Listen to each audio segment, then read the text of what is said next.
ఆ నియోజకవర్గంలో పోలింగ్ పూర్తవగానే పసుపు పార్టీ నేతలు సంబరాలు చేసుకున్నారు. పోలింగ్ సరళి తమకే అనుకూలమని డప్పు కొట్టుకున్నారు. కట్ చేస్తే తాజా లెక్కలు చూశాక వారిలో ఆందోళన మొదలైందట. ఏదో అనుకుంటే మరేదో జరిగేలా ఉందని కలవరపడుతున్నారని టాక్ నడుస్తోంది. ఇంతకీ కృష్ణా జిల్లా గుడివాడలో తెలుగు తమ్ముళ్ల టెన్షన్కు కారణమేంటి? Let's watch the story. Krishna జిల్లాలో తెలుగుదేశం పార్టీ టాప్ ప్రియారిటీ లిస్టులో పెట్టుకున్న నియోజకవర్గం గుడివాడ. ఇక్కడి నుంచి 4 సార్లు ఎమ్మెల్యేగా గెలిచి తిరుగులేని శక్తిగా ఉన్న కొడాలి నానిని వైఎస్ఆర్సీపీ తరపున హైట్రిక్ ఎమ్మెల్యేగా గెలవకుండా అడ్డుకోవాలనేది టీడీపీ నాయకత్వం బలమైన కోరిక. ఇందుకోసం 2 ఏళ్లుగా చాలా ప్రయత్నాలు చేసింది. కొడాలి నానిపై పోటీకి పనికొచ్చే నాయకులు గుడివాడలో కనిపించక చివరికి అమెరికా నుంచి వచ్చిన ఎన్ఆర్ఐ వెనిగండ్ల రామును పోటీలో నిలిపింది. కొడాలి నానిని ఓడిస్తానని ధీమా వ్యక్తం చేసిన వెనిగండ్ల రాము టీడీపీ నేతలు పోలింగ్ సరళిని చూసి కంగు తిన్నారట.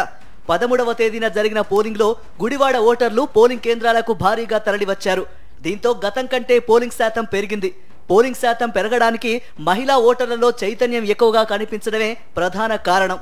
గుడివాడ నియోజకవర్గం అంతటా పోలింగ్ ప్రశాంతంగా జరిగింది.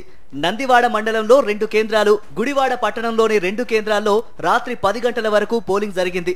నియోజకవర్గంలో ఎక్కడా చిన్న అవాంఛనీయ ఘటన కూడా లేకుండా ప్రజలు ఓటు హక్కును వినియోగించుకోవడంతో తొలిసారి రికార్డు స్థాయిలో పోలింగ్ శాతం నమోదైంది.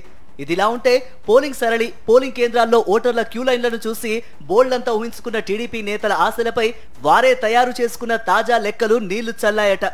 రికార్డ్ స్థాయిలో జరిగిన పోలింగ్ సైకిల్ పార్టీకి అనుకూలంగా లేదని వారిలో వారే చర్చించుకుంటున్నారు. ఓటర్లు పోలింగ్ కేంద్రాలకు ఉదయం నుంచే భారీగా తరలి రావడం తమకే కలిసి వచ్చిందని టీడీపీ నేతలు సంబరపడినప్పటికీ పోలింగ్ అనంతరం వేసుకున్న లెక్కలు వారిని కలవరపెడుతున్నాయని టాక్. భారీగా పెరిగిన పోలింగ్ శాతం, మహిళల ఓట్లన్నీ వైఎస్ఆర్సీపీకే అనుకూలంగా కనిపిస్తున్నాయట.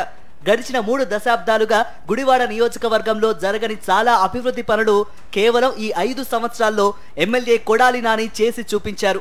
పేదల సొంతింటి కల టిడ్కో ఇల్లు, జగనన్న కాలనీల రూపంలో ప్రజలకు అందజేశారు. ప్రభుత్వ పథకాల ద్వారా లబ్ధి పొందిన ప్రతి ఒక్కరూ వారి ఓటు హక్కును వినియోగించుకున్న తరుణంలో మరోసారి గుడివాడ ఎమ్మెల్యేగా కొడాలి నాని గెలుపు ఖాయమని రాజకీయ విశ్లేషకులు భావిస్తున్నారట. తాజా అంచనాలు భయపడుతున్న చంద్రబాబు సూపర్ 6 పథకాలు తమను ఖచ్చితంగా గట్టెక్కిస్తాయని చెప్పుకుంటున్నారట టీడీపీ అభ్యర్థి వెనిగండ్ల రాము.